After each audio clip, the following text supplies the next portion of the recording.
নরসিংদীতে এক সুরে বাংলাদেশ উদ্বোধন, গুণীজনদের মিলন মেলা, মুক্তিযুদ্ধ ও জুলাই আন্দোলনের চেতনায় নতুন অঙ্গীকার।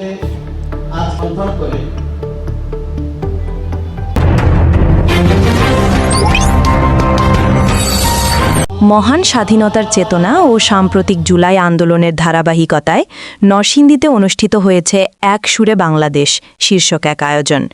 25 এপ্রিল আয়োজিত এই অনুষ্ঠানে বিভিন্ন পর্যায়ের গুরুত্বপূর্ণ ব্যক্তিবর্গ উপস্থিত থেকে দেশের উন্নয়ন ও ঐক্যের বার্তা তুলে ধরেন।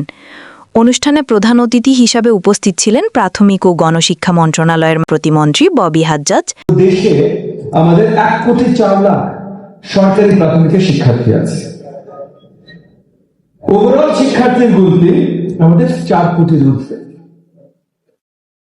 সেই জায়গা থেকে শিক্ষাঙ্গনের সব ধরনের উন্নয়ন আমাদের জন্য সবচেয়ে বেশি গুরুত্বপূর্ণ। অনুষ্ঠানে সভাপতিত্ব করেন নদীবাংলা গ্রুপের পরিচালক ও আবেদ টেক্সটাইল প্রসেসিং মিলস লিমিটেডের পরিচালক মাহবুবুর রহমান মনির।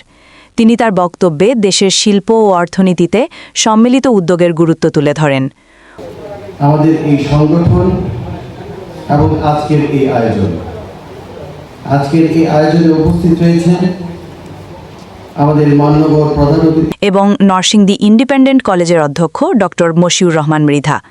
বক্তারা তাদের বক্তব্যে মহান বাংলাদেশের স্বাধীনতা যুদ্ধ এবং সাম্প্রতিক জুলাই বিপ্লবের চেতনাকে ধারণ করে একটি ঐক্যবদ্ধ, উন্নত ও সমৃদ্ধ বাংলাদেশ গড়ার প্রত্যয় ব্যক্ত করেন।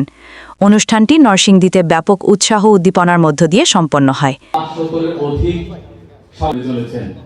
তারই ধারাবাহিকতা 71-এর প্রতি শ্রদ্ধা রয়েছে তাদের সব। তাহলে বড় হলো ওই মানুষ যে আসলে আজকের এই আয়োজন আমি গত পরশুদিন বিকেল 5টায় কনফার্মেশন পাই। এর আগে থেকেই এই সংগঠনটি স্যারকে আমন্ত্রণ করে প্রোগ্রাম কনফার্ম করে ওরা আমার এখানে যায়।